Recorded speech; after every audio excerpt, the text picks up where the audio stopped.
Modi cabinet के विस्तार के बाद से ही महाराष्ट्र में सियासत गर्म है। कुछ दिन पहले तक शिवसेना और बीजेपी गठबंधन की बात हो रही थी, लेकिन अब इस पर विराम लग गया है।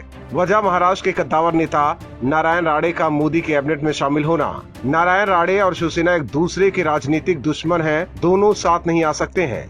कहा जाता है कि महाराष्ट्र में राणे और उनके दोनों बेटे ही उद्धव ठाकरे को शिवसेना स्टाइल में जवाब देते हैं।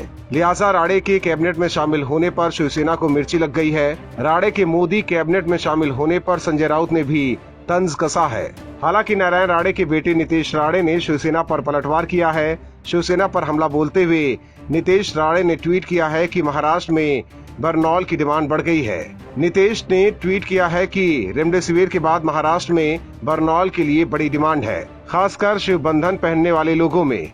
कल से काफी सारा स्टॉक खत्म हो चुका है। स्वास्थ्य मंत्री राजेश टोपे जी, कृपया मामले को देखें, आपसे विनम्र निवेदन है। वहीं शिवसेना सांसद संजय राउत ने सीधे तौर पर नारायण राणे पर निशाना तो नहीं साधा, लेकिन उन्होंने कैबिनेट विस्तार पर तंज कसा है।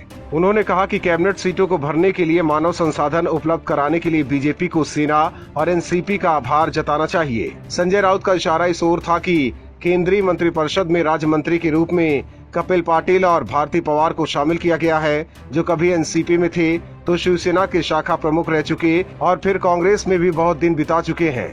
दूसरी ओर उन्होंने नारायण राणे को लेकर कहा कि नारायण राणे को उनके कद के हिसाब से मंत्रालय नहीं दिया गया है।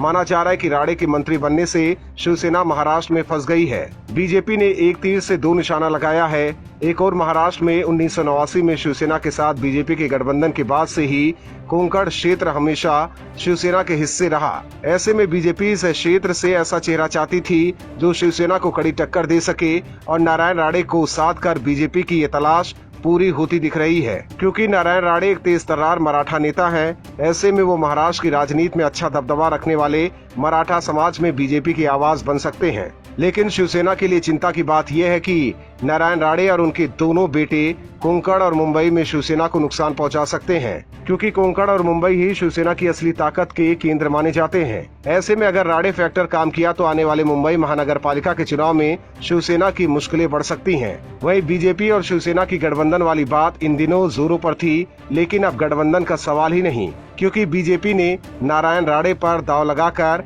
महाराष्ट्र में एकला चलो की नीति पर आगे बढ़ने के लिए कमर कस ली है। Bureau report, OMH news. और भी वीडियोस देखने के लिए चैनल को सब्सक्राइब करें और बेल आइकन को दबाएं।